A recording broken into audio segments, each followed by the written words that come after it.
Hello, welcome to Simcha, a celebration of life. I'm your host, Nikki Wellman. For the past 20 years, professional artist Abigail Bagraim has created an exciting link between Kabbalah and art. Her paintings, representing the Jewish mystical tradition, delve into the battle between good and evil and the omnipresence of God, allowing the viewer a glimpse into the invisible realms of the spiritual universe.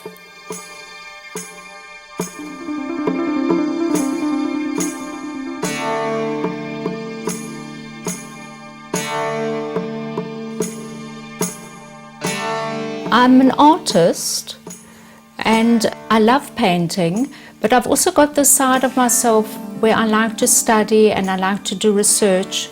So I have two sides to my brain whereby, although I enjoy painting, I also like to research about my work and have that side of my work where people can understand each painting, so that there's a message behind my work. It's not just a pretty painting you put on the wall and it's just there to look at. I like it to have a deeper message behind each work. So I am actually a deep person, I could say.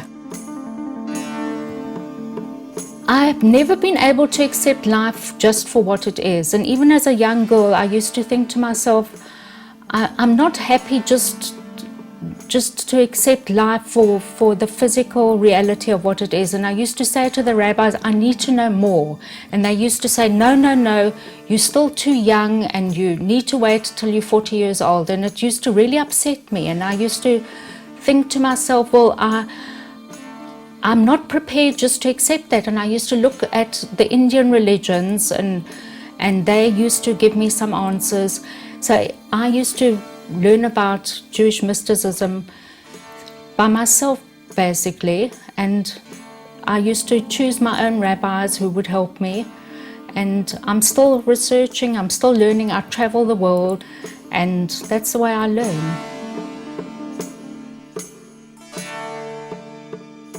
I did a Kabbalistic study group with Rabbi Seltzer on the Kabbalistic tree a few months ago, and it inspired me to do another series of paintings on the tree of life. And I've noticed that the tree, now that I look at it, has become more and more in depth. And I could give a lecture on just one tree, which is hanging on the wall. The one I'm painting on now is a little bit more light-hearted.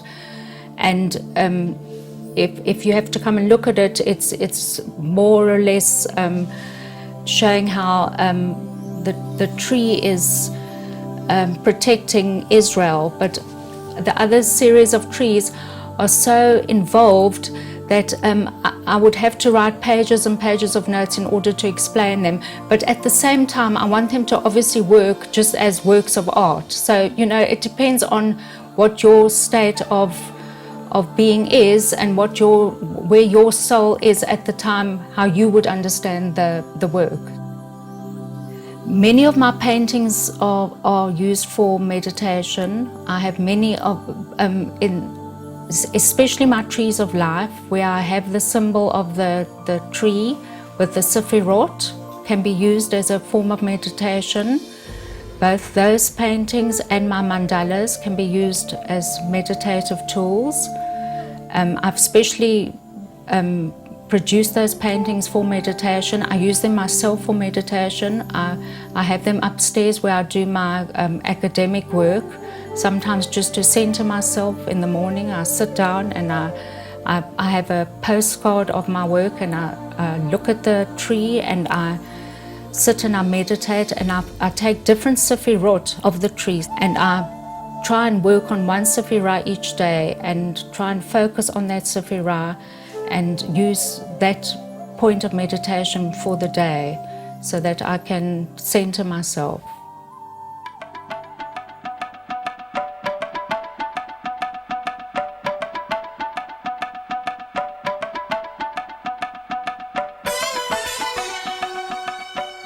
I've always been slightly influenced by the Hindu traditions. I don't know if I was an Indian in a past life. I always wear Indian clothes, I love Indian food, and I love Indian art, and I just find everything about India fascinating. And I believe we can learn from all religions.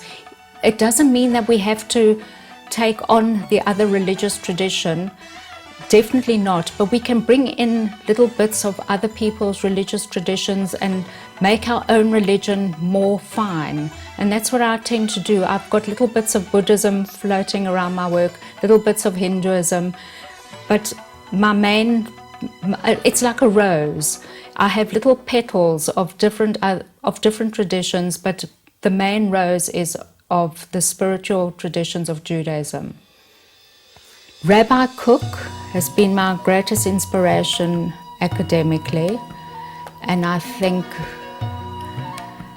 Chagall has been my greatest inspiration, who I've done one of my master's degrees on and who I'm doing my PhD on. I tend to see things coming and going, and Chagall's always painting things coming and going, and I related to that since I've been a child.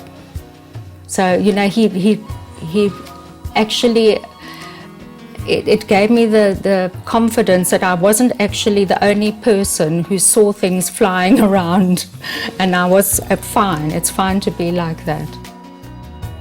I am so proud to be a Jewess, to show the beauty within the Jewish religion, and to also remind ourselves that we will never ever let what happened to us in 1933 to 1944 happen ever again. So that's what I'm here to do, and I will do it for as long as I can.